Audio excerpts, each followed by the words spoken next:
off, let me just say one thing. We'll start every class.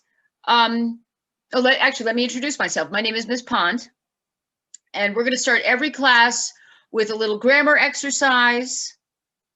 And then we will do some work with literature that I will typically either assign beforehand or that we'll read in class.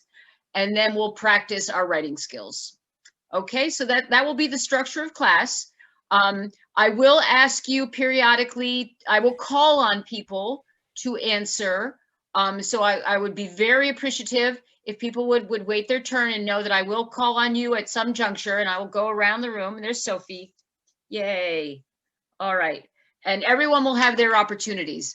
In addition, I would say that if I do assign some work, that you can send it to me through Hattie, and that I will post readings in Hattie as well.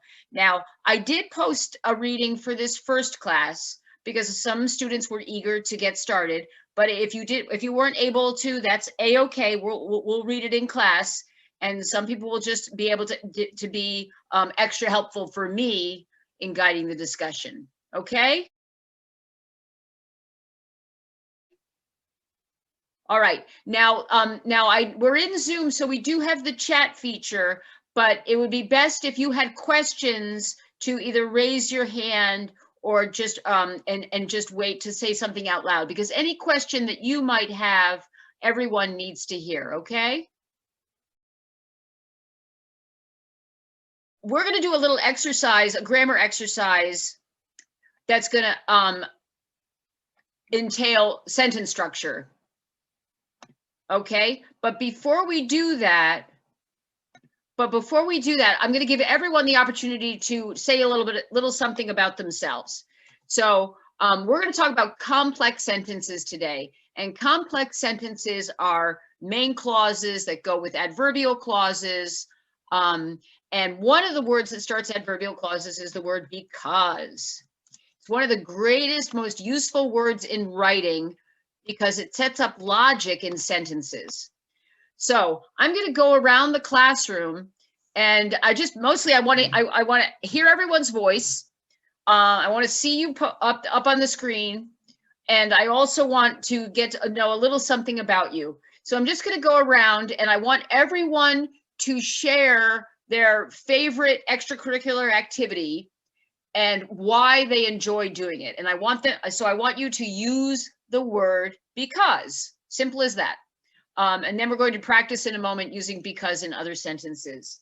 So I'm just going to go around and call on folks. So there's obviously no right answer here. So Yolanda, why don't you break the ice and start for us? Can you share your favorite extracurricular activity and why you like to do it using the word because?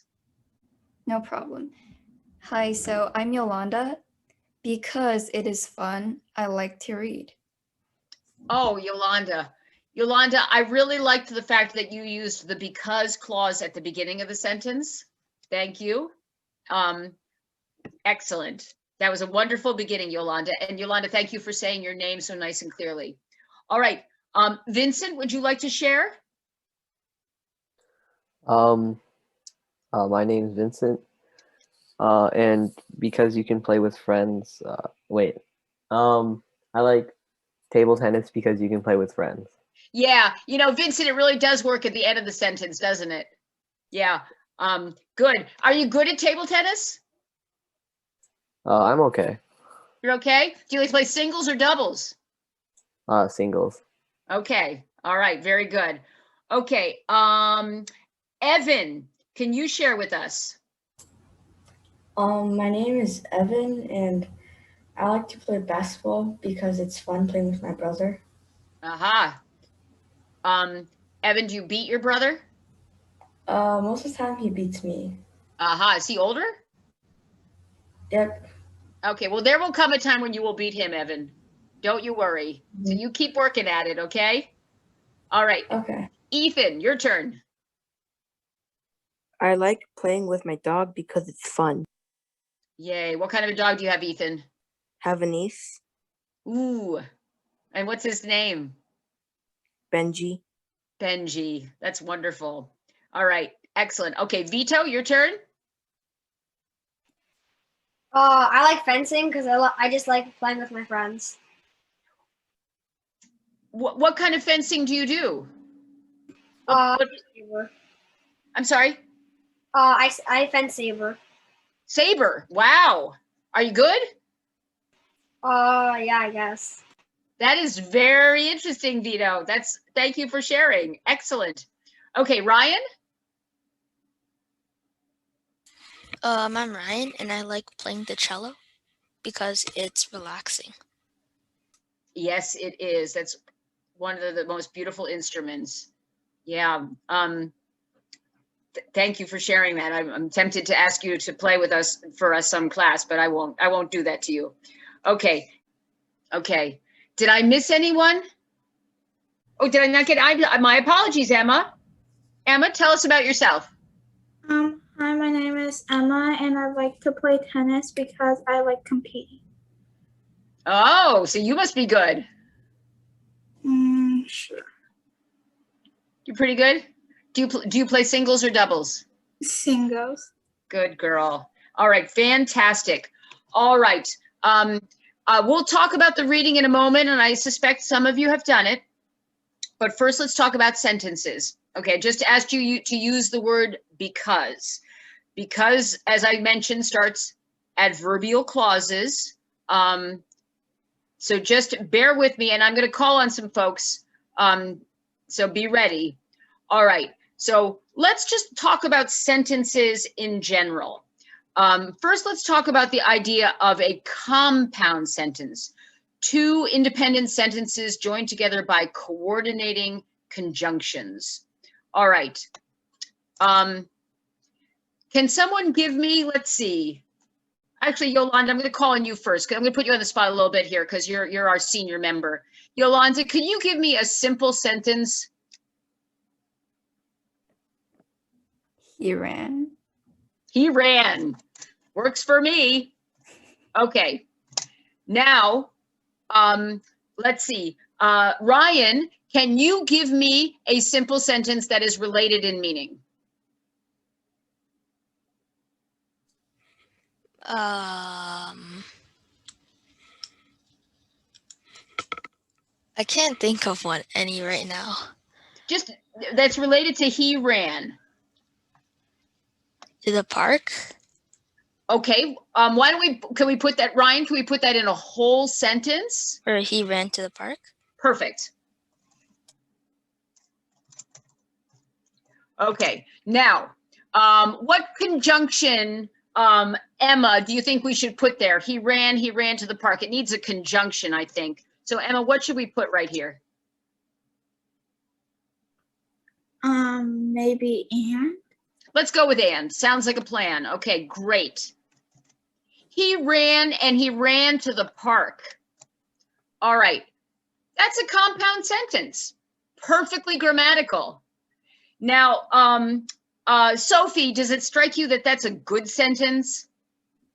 No. No, it's not really a good sentence, is it, Sophie? There's got to be a better way of getting that information out. So that's one of the reasons. We'll come back to this sentence. Okay, so we're going to put a little asterisk around that so we can come back. Yolanda, remind me, okay? Okay. One of the best ways of combining two main clauses, two independent sentences like he ran and he ran to the park is to use an adverbial clause. Okay, so here's an example. Let's see, let me unhighlight this sentence. Let's see, Ethan, can you read this sentence out loud, the one that starts with although? Although he wants to go on a vacation, he doesn't have enough money. Okay, that is what we call a complex sentence. All right, it has a main clause and it has an adverbial clause and it has a lot of information in it. That's exactly right. It can stand alone. Now, although he wants to go on vacation, it can't stand alone because it has the word although in front of it. All right. Now, we could have said this sentence. Watch this. We could have said it like this. He wants to go on vacation and he doesn't have enough money.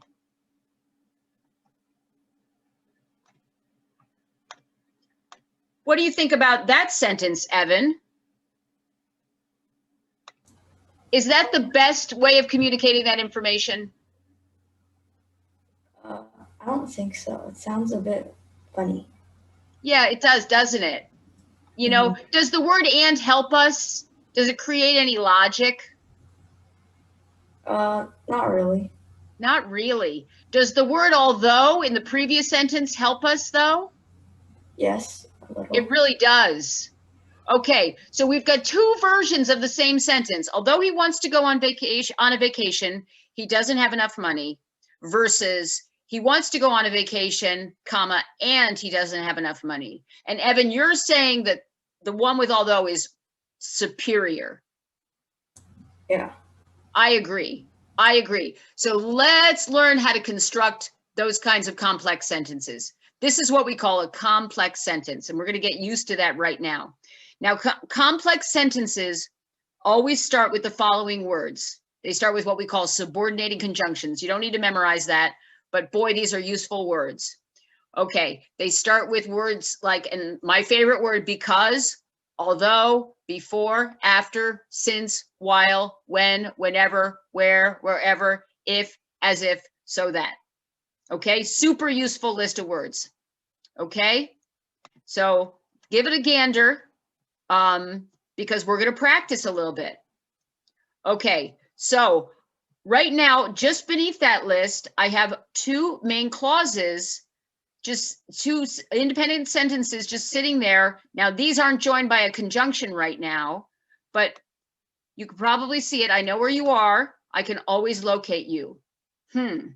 I bet we can combine those two using one of our subordinating conjunctions. Does anyone want to give it a shot? Anyone feeling brave?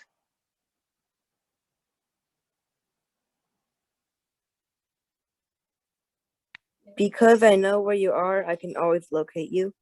Thank you. That was brilliant. Who was that? Was that you, Ryan? You didn't pop up. Ethan. Ethan, thank you, Ethan. That was really great. That is a perfect solution. Well done. Okay, thank you. You've just created a complex sentence out of two simple sentences. Who can do the next one? Oh wait, actually I already gave that as an example. So let's move on. All right. Now let's go over this list one more time so you feel like you have them at your fingertips. Because, although, which is the same as though, before, after, since, while, when, whenever, where, wherever, if, as if, so that. All right. Now let's look at sentence number one. I'm not going to call on anyone just yet. I want to see make sure that everyone's comfortable. But who would like to combine the two simple sentences in number one using our subordinating conjunctions? You could Would anyone say? I'm sorry? You could use because. Where would you use because? Is that you, Sophie? Yeah, you can say like Michael's grandmother makes tea for him because she loves him. That is definitely another alternative. Great. Okay.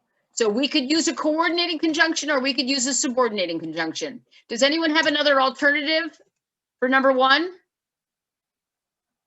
Anything creative? Let's look at the list again.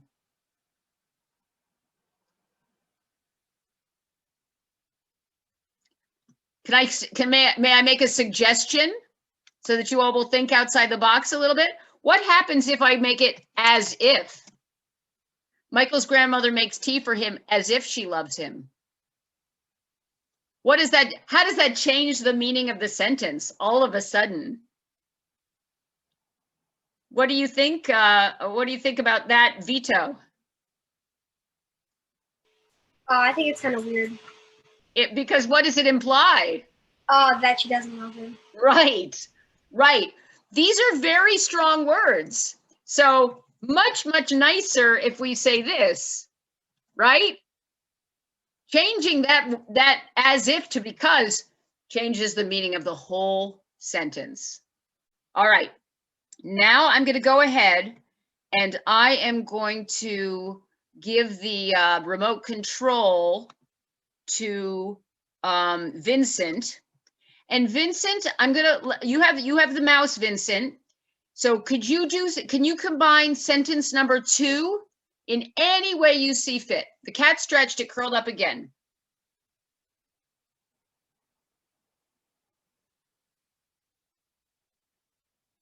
I know, it gets sort of sticky.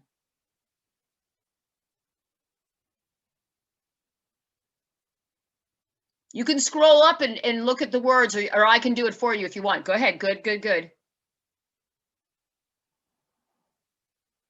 Which word works best?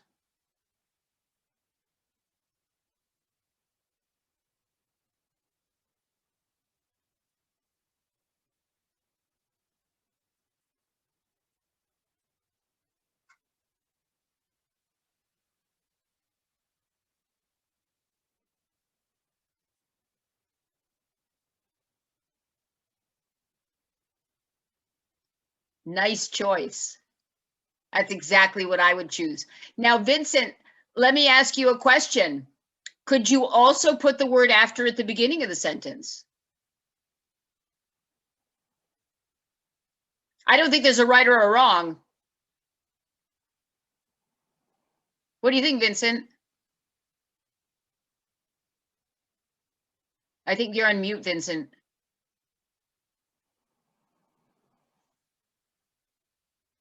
Vincent? Okay, that's okay. Vincent, I'm going to take the mouse away. You did a great job. That's exactly. We're letting unmute in mouse form, but yeah, you could put after in front of it. Yeah. Okay, good. Thank you, Vincent. Yes, either or. But Vincent, before you unmute, what does the word after, what relationship does it establish between the two main clauses? That one comes before the other. Absolutely. So before and after are our two key subordinating conjunctions that establish order. Well done, Vincent. Brilliant. Okay, so now I'm going to hand the mouse to Ryan, and I want you to combine the sentences in number 3. So Ryan, you have the mouse.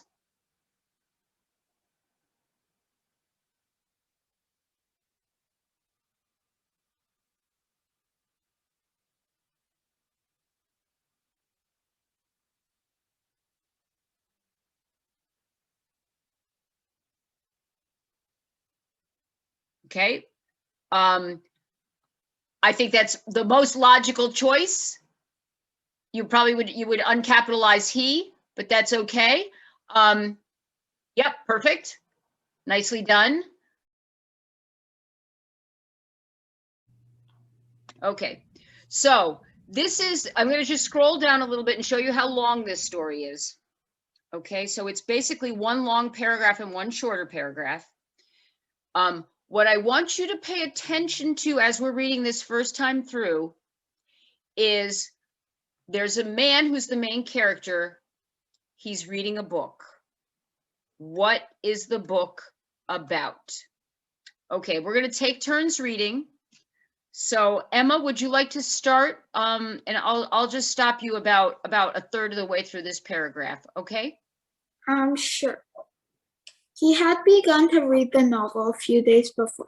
He had put it aside because of some urgent business, opened it again on his way back to the estate by train. He allowed himself a slowly growing interest in the plot and the drawing of characters. That afternoon, after writing a letter to his agent and discussing with the manager of his estate a matter of joint ownership, he returned to the book in the tranquility of his study, which looked out upon the park with its oaks. Okay.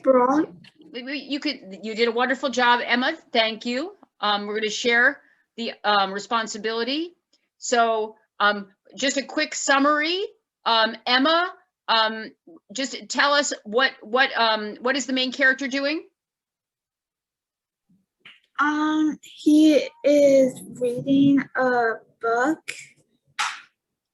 Basically, Is he enjoying it? yeah. Yes. Okay, good. All right. Now, Vito, can you start reading at the word sprawled?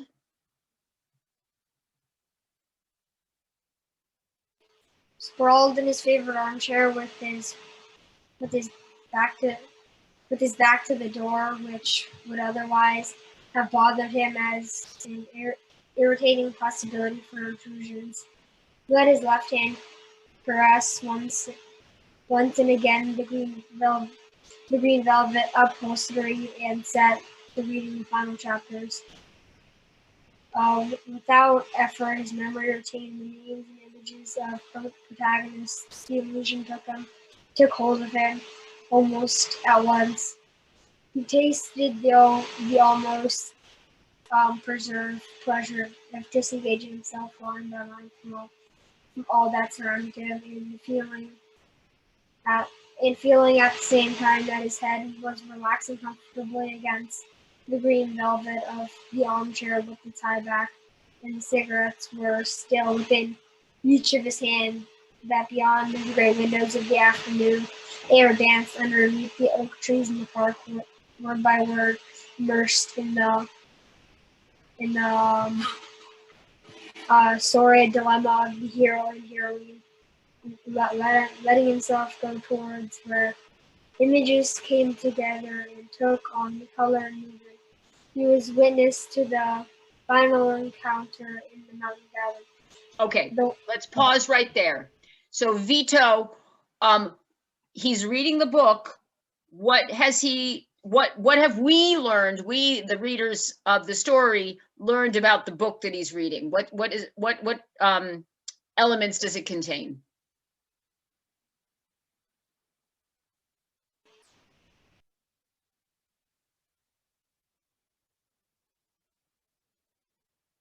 Vito?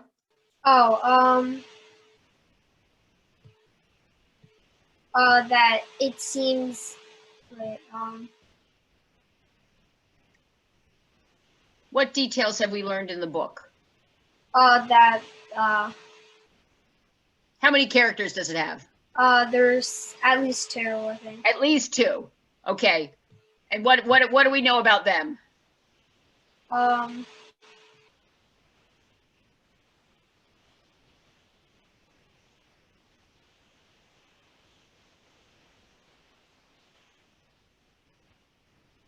Any details? Do we know where they are? No. Are you sure? Do we know what building they're in? A mountain cabin? Correct. Okay. So we've got at least 2 characters in a mountain cabin. Did anyone notice any other details about the 2 characters? Ethan, what other detail do we notice about the 2 characters? I think they're related. You think? Why? Why do you say that? That's so interesting. They are lovers, like on the story. Oh, Evan, you see, you've read the whole thing. Well, they're called the hero and the heroine. I mean, that part we've read, right, Evan? Yeah. So we know what about them? What now, I'm asking the question, Evan. What gender are they? Male and female. That we know that. We've got a man, we've got a woman, we've got a mountain cabin.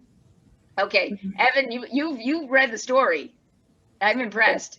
Okay, good. Let's go on a little bit. So let's see. How about Sophie? Why don't you start reading at "The woman arrived first"? The woman arrived first, apprehensive. Now the lover came in, his face cut by the backlash of a branch. Admirably, she stanched the blood with her kisses, but he rebuffed her caresses. He had not come to repeat the ceremonies of a secret passion, protected by a world of dry leaves and furtive paths through the forest. The dagger warmed itself against his chest, and underneath pounded liberty, ready to spring. A lustful, yearning dialogue raced down the pages like a rivulet of snakes, and one felt it had all been decided from eternity. Even those caresses which writhed about the lover's body as though wishing to keep him there, did dissuade him from it, sketched abominably the vigor of that other body it was necessary to destroy. Okay, you can stop there, Sophie. You had some tough stuff to read. That was very, very good. Okay, this is the plot of the book. What is going on here, Sophie? What are these two characters up to? What does the man have? A dagger. He has a dagger. What does he seem to be intending to do with that dagger? Murder someone. Who said that? Ethan. Was that you, Ethan? Ethan, yes, murder someone. Okay, so I know what happens. Okay, he intends to murder someone. There is obviously something afoot. So it's pretty gripping. Does the woman and the man, do they seem to be in agreement on whether or not the man should murder somebody?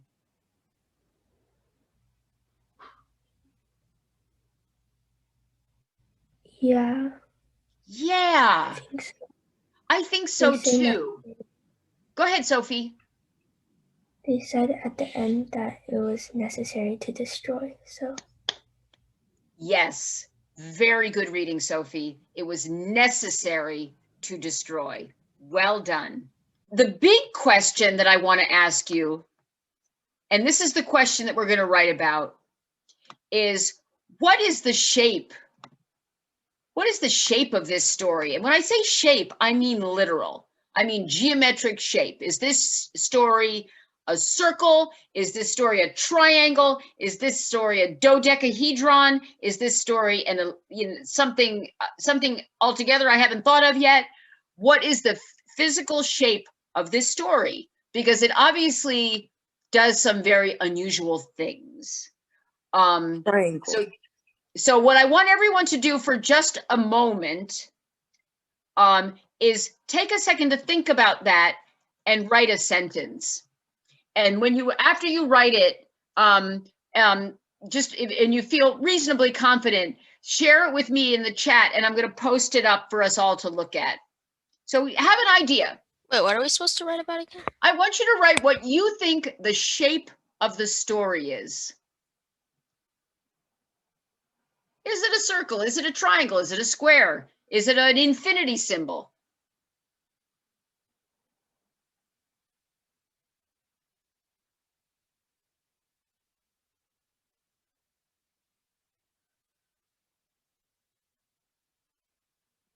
And when you're satisfied with it, just copy and paste it into the chat, and I'm going to put it on the screen for us to look at. Okay, I got the first one. Okay, I think I might have gotten more than one. Oh, no, Ethan. Ethan, you know this story. I am impressed. All right, so Ethan says, this is interesting. So Ethan is suggesting it's a square because there are 4 main things, 3 people in 1 house. Okay, Ethan, I've never seen this as a thesis for this story before. I'm fascinated by this. Would you like to explain any further, or at least, or speculate? Because I remember somebody said that the woman wants to kill the man in the armchair because she wants the house to herself and the other man. So there's 4 of them: the house, the man reading the novel, the other man, and herself. That's very, very smart. Okay, and that's a provable point. All right, I think we have another idea popping up. Okay, so Emma and Evan actually both are going to suggest the same concept. So I'm going to put them both up. So I think I just posted Emma's, and I'm going to post Evan's. Everyone will get a chance to share. Don't you worry. All right, so Emma, read your sentence, please. I think it's a circle because it goes back to the man reading the novel. Okay, all right, interesting. And then Evan, read your sentence. I think circle because the novel goes back to the actual man reading the novel. Yeah, so that's the connecting point, is the man in the novel, and then it goes kind of around. Yeah. Okay, we've got some very interesting ideas. So your homework, you have two things that I want you to do. First, I want you to write a paragraph in which you develop this idea. So, and you don't have to stick with this. So if you decide, Evan, if you decide, it's not really a circle, it's in fact, some sort of triangle, or some other shape, you can change it. But everyone must write a paragraph in which they make the argument about the shape of the story. Now, I would like for you today, it is Monday evening. I would love for everyone to post it in Hattie by post it or email it to me, but use Hattie to get it to me by Sunday so I can read it before class. And then we'll share those ideas in class. In addition, you will also see in Hattie, so homework is to write one paragraph. You will also see in Hattie, the reading of Continuity in Parks is followed by a poem. So you'll see, I'm going to show this to you. It's a poem entitled, "Shall I Compare Thee to a Summer's Day?" It's also a very famous poem. So some of you may have already read it, but it's Shakespeare, so you can never talk about it too many times. So I want you to read that carefully for next class discussion, and then we'll do a little writing about that as well.